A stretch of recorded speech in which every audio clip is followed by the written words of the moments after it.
મહીસાગર જિલ્લા રોજગાર કચેરી, મહિલા અને બાળ અધિકાર કચેરી તથા સંતરામપુર આદિવાસી આર્ટ્સ એન્ડ કોમર્સ કોલેજના સંયુક્ત ઉપક્રમે નારી વંદન સપ્તાહ અંતર્ગત મહિલા સ્વાવલંબન દિવસની ઉજવણી કરવામાં આવી। આ અવસરે રોજગાર ભરતી મેળો અને સ્વરોજગાર માર્ગદર્શન શિબિરનું આયોજન થયું, જેમાં હાલોલ અને અરવિંદ મિલ કલોલ સહિત જાણીતી કંપનીઓએ ભાગ લીધો।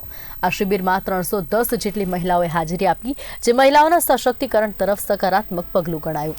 કાર્યક્રમમાં જિલ્લા પંચાયત ઉપપ્રમુખ, જિલ્લા બાળ અધિકારી અને કોલેજના આચાર્ય સહિત અનેક અધિકારીઓ ઉપસ્થિત રહ્યા। આ કાર્યક્રમે મહિલાઓ માટે નોકરી તથા સ્વરોજગારના નવા અવસરોનું દ્વાર ખોલ્યું।